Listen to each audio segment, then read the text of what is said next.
Guys आज एक ऐसा लैपटॉप मैं आपको दिखाने वाला हूं जो कि एक इंडियन ब्रांड की तरफ से है और वैसे कंपनी का नाम है प्राइम बुक और प्रोडक्ट है प्राइम बुक 2 मैक्स। और एकदम स्ट्रेट फॉरवर्ड बताऊं तो ये एक लैपटॉप है, लेकिन नॉर्मल लैपटॉप नहीं, ये एक एंड्रॉइड लैपटॉप है। और मेरा इंटरेस्ट इस एंड्रॉइड लैपटॉप में इसलिए आया क्योंकि ब्रांड का क्लेम है कि वर्ल्ड का ये सबसे फास्टेस्ट हाइब्रिड एंड्रॉइड लैपटॉप है। एंड गाइस एक चीज एडमिट कर लेते हैं, अब एंड्रॉइड लैपटॉप इन्होंने कैटेगरी में फास्टेस्ट बनाया है तो यार देखो ये बहुत ही स्मॉल कैटेगरी है। मैं नहीं जानता कि बहुत सारे प्रोडक्ट ऐसे एग्जिस्ट करते हैं मार्केट में। लास्ट टाइम हमने जियो बुक करा था और वो किसी के लिए सेंस नहीं बनाता था, बट सिचुएशन ना बड़ी अजीब सी है। मतलब इसका प्राइस जो है एग्जैक्ट बताऊं तो 21,000 रुपीज है। और जितना मुझे समझ में आ रहा है ये प्रोडक्ट जो है सिर्फ लैपटॉप की फील देने के लिए लॉन्च हुआ है। और टेक्निकली देखा जाए अगर आपको सच में एक लैपटॉप चाहिए जिसके अंदर विंडोज इंस्टॉल्ड हो, आपको 25 से 27 हजार रुपए खर्चने ही पड़ेंगे। और ये जो 25 से 27 हजार का लैपटॉप होगा ना, इसको भी जस्ट यूजेबल बोला जाएगा क्योंकि उसके अंदर सिर्फ 8 GB रैम होगी और i3 प्रोसेसर होगा। बहुत बेसिक टास्क हम परफॉर्म कर पाएंगे,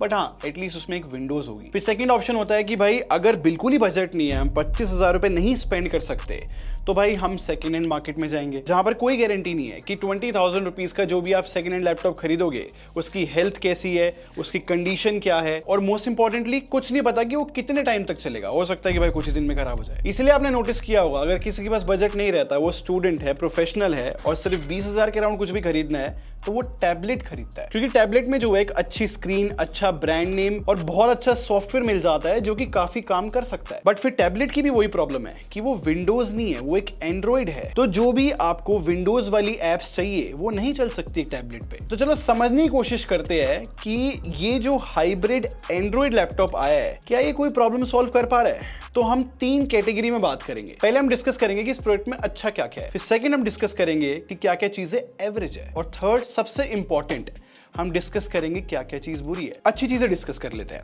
आई थिंक एक चीज तो बेनिफिट बोली जाएगी कि सच में प्रोडक्ट जो है पूरी लैपटॉप की फील देता है। जैसे कि हम एक लैपटॉप की लिड ओपन करते हैं, बिल्कुल वैसे ही होता है। और जैसे कि एक लैपटॉप के अंदर हमें पोर्ट्स मिलते हैं राइट और लेफ्ट साइड, इस प्रोडक्ट में भी मिलते हैं, जो कि एक टैबलेट में आपको नहीं मिलेंगे। उसके लिए आपको एक अलग से डोंगल खरीदना पड़ेगा। और पोर्ट्स की सिलेक्शन काफी अच्छी है, मतलब लेफ्ट साइड में टाइप सी पोर्ट भी मिलता है और 2 USB टाइप ए भी है। और इसके राइट साइड में हेडफोन जैक भी है, एक और टाइप सी पोर्ट दिया है, फिर एक और हमें टाइप ए पोर्ट मिलता है और माइक्रो SD कार्ड स्लॉट भी है। अगर हमें सारे पोर्ट्स की रिक्वायरमेंट है और टैबलेट में अगर आप डोंगल खरीदने जाते हो तो भाई वो एक्सपेंसिव पड़ सकता है, तो ये इंक्लूड करने इतने अच्छे पोर्ट्स, इसकी तारीफ है भाई बहुत बड़ी। एक और चीज मेरे को बहुत अच्छी लगी, फैंटास्टिक कीबोर्ड एक्सपीरियंस है भाई प्राइस के हिसाब से। इसका रिस्पॉन्स अच्छा है, फीडबैक अच्छा है कीबोर्ड का, ऊपर से बैकलिट भी है और तो और नम पैड भी मिल रहा है। तो लाइक फुल साइज कीबोर्ड होना ये भी बहुत अच्छा एडवांटेज है। आई मीन 21,000 रुपए का यार, इनफैक्ट प्राइस के अकॉर्डिंग ट्रैक पैड भी ठीक ही है। एंड ऑनेस्टली बस यही चीजें हैं जो इस प्रोडक्ट को अच्छा बनाती है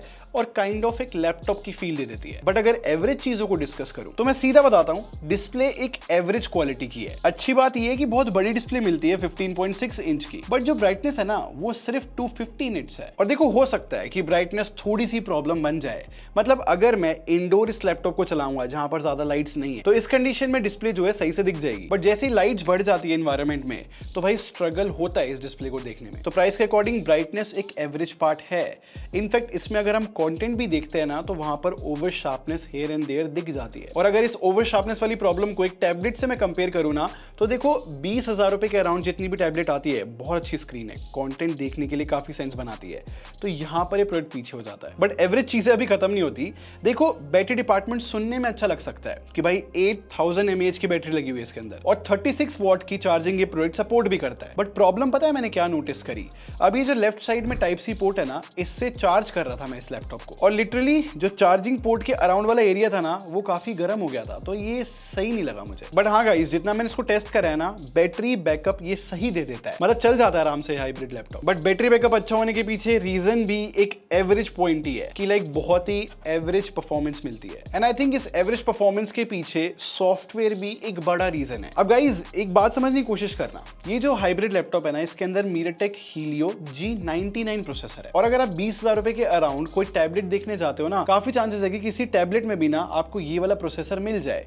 प्रोसेसर बुरा नहीं है, बट आई थिंक इस ब्रांड की इंप्लीमेंटेशन में थोड़ी प्रॉब्लम हो गई है। अब सिचुएशन पता क्या है, अगर मैं इस हाइब्रिड लैपटॉप के अंदर नॉर्मल एप्स खोलूं जैसे कि क्रोम हो गया या फिर यूट्यूब मैंने ओपन कर लिया या फिर डॉक्स ओपन कर लिए, ऐसे नॉर्मल टास्क ये हाइब्रिड लैपटॉप कर लेता है। बट प्रॉब्लम पता है क्या है, थोड़ी यार इम्प्लीमेंटेशन में प्रॉब्लम है। अब इसके पीछे रीजन ये है कि जो इसमें सॉफ्टवेयर मिलता है ना, उसके अंदर हमें प्राइम ओएस 3.0 मिलती है, एंड गेस व्हाट, ये एंड्रॉइड 15 पे बेस्ड है। और अजीब बात पता है क्या है, इस प्राइम ओएस को जरा ढंग से देखो, ऐसा लगता है क्रोम ओएस और विंडोज को मिक्स कर दिया है और कुछ बनाने की कोशिश करी है। एग्जांपल देता हूं, देखो ये जो ऐप ड्रॉअर है ना, ये पूरा क्रोम ओएस से इंस्पायर्ड है, जबकि कंट्रोल सेंटर जो है क्लियरली पता लग रहा है कि भाई विंडोज से इंस्पायर्ड है। और इस हाइब्रिड लैपटॉप में प्ले स्टोर नहीं मिलता जैसे कि एक टैबलेट में मिल जाता है। यहाँ पर इस ब्रांड ने जो है एक ऐप मार्केट दिया है जहां से हम एप्स को सर्च या इंस्टॉल कर सकते हैं। और जितना मुझे समझ में आ रहा है ना कि ये जो ऐप मार्केट है ये प्ले स्टोर ही है, बस थोड़ी सी स्किन अप्लाई करी हुई है। तो ब्रांड की कोशिश अच्छी है कि कुछ फीचर्स जो है क्रोम ओएस से उठा ले, कुछ विंडोज से उठा ले, क्या पता कुछ यूजेबल बन जाए।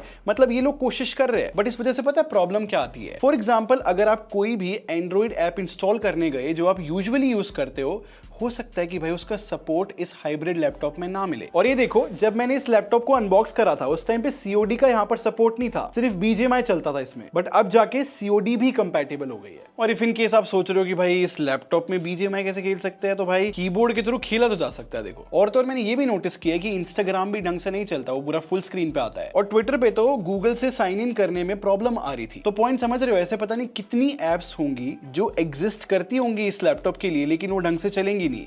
या फिर ऐसा हो सकता है कि भाई ऐप मार्केट पे वो एप्स मिले ही ना। और क्योंकि अब तो 2026 भी आने वाला है, तो भाई एआई भी इंपॉर्टेंट पार्ट होता है। तो अच्छी बात ये है कि इस ब्रांड ने जो है डेडिकेटेड एक बटन दिया है जो कि जेमिनाई को ट्रिगर कर देता है। और अगर इस बटन को होल्ड करके रखते हैं ना, तो सर्कल टू सर्च वाला भी पूरी यूआई आ जाती है, लेकिन वो काम नहीं करता भाई ढंग से। तो डाउट्स इतने सारे हैं, ऑप्टिमाइजेशन की कमी है, इसलिए मैंने इसको एवरेज कैटेगरी में रखा है सॉफ्टवेयर और परफॉर्मेंस को। बट अगर आपको बेसिक ब्राउजिंग करनी है लैपटॉप की फील की तरह, और अगर आपको पोर्ट्स की भी रिक्वायरमेंट होती है, तो 100% हम क्रोम पे जो है 3-4 टैब्स इजिली ओपन कर पा रहे हैं। थोड़े और भी ज्यादा हो सकते हैं, डिपेंड करता है कि लाइक कैसा काम आप कर रहे हो। एक और इंटरेस्टिंग चीज मेरे को लगी, इस ब्रांड ने बहुत ही अलग मूव लिया है। अगर हम कोई भी एडवांस एप्स रन करना चाहते हैं तो हम क्लाउड पर लिनक्स भी इस पे रन कर सकते हैं। इनफैक्ट इस ब्रांड का कहना है कि भाई फ्यूचर में ये लोग विंडोज का भी सपोर्ट देंगे क्लाउड पर। बट यहां पर भी कैच ये है कि उसके लिए आपको सब्सक्रिप्शन खरीदनी पड़ेगी अगर आप इसमें विंडोज या फिर लाइनक्स यूज करना चाहते हो तो। और लास्ट, वेबकैम को भी मैं एवरेज ही बोलूंगा, 8 मेगापिक्सल का है, वीडियो कॉल्स वगैरह के लिए लाइक डिसेंट ही काम करेगा। बट अब आते हैं भाई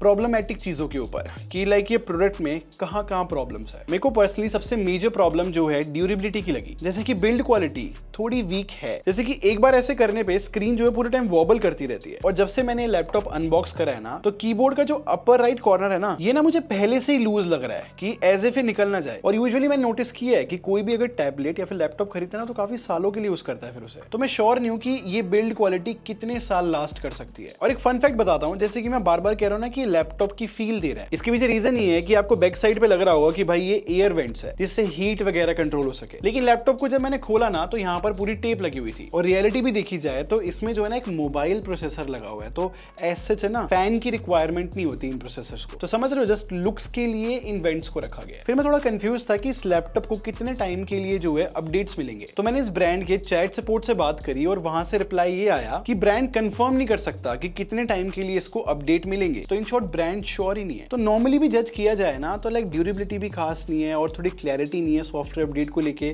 थोड़ा डिफिकल्ट हो जाता है भाई समझना। इनफैक्ट इस हाइब्रिड लैपटॉप में जो डाउनवर्ड फायरिंग स्पीकर भी मिल रहे हैं, वो अच्छा साउंड नहीं करते। तो इस हाइब्रिड लैपटॉप के बारे में अगर हम देखें ना कि क्या चीज़ गुड है, क्या एवरेज है, क्या बैड है, सब कुछ सम अप किया जाए ना, तो समझ में आता है कि ये हाइब्रिड लैपटॉप जो है कोई भी प्रॉब्लम एज सच सॉल्व ही नहीं कर पा रहा है। एंड आई थिंक इस ब्रांड के लिए यही अभी के लिए चैलेंज है कि इसको कैसे सॉल्व किया जाए। क्योंकि अगर आप इसको खरीदोगे ना 21,000 में, तो आप सिर्फ लैपटॉप वाले लुक्स के लिए पैसे दे रहे हो, लैपटॉप वाले फीचर्स तो देखो इसमें नहीं है सारे। बट स्टिल अगर आपको बिल्कुल बेसिक ब्राउजिंग के लिए कोई डिवाइस चाहिए और अगर आप एक इंडियन ब्रांड को सपोर्ट करना चाहते हो, तो भाई आप इनका ही प्रोडक्ट चेकआउट कर सकते हो। इसका नाम प्राइम बुक 2 मैक्स है। और अगर आपको विंडोज की ऐप यूज करनी है और अगर आपको एक लैपटॉप चाहिए, तो गाइस मैं सिंपल सी एडवाइस देना चाहूंगा, आपको अपना बजट एक्सटेंड करना ही पड़ेगा। 25 से 27,000 रुपए आपको खर्चने ही पड़ेंगे।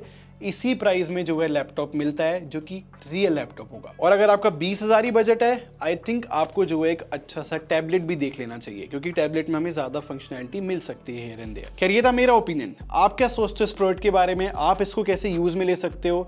आपको क्या लगता है कि भाई किसको खरीदना चाहिए इसको? आप मुझे कमेंट सेक्शन में ज़रूर बताना। मे बी हमारे इंडियन ब्रांड की हेल्प हो भाई आपकी सजेशन से। बाकी अगर आपको वीडियो पसंद आई हो तो लाइक बटन पर क्लिक कर देना और सब्सक्राइब करके हमारे टेक बार आर्मी को ज्वाइन कर लो। हम लोग क्वालिटी बिलीव रखते हैं। अगले मिलते हैं। Thanks for watching. Bye bye guys.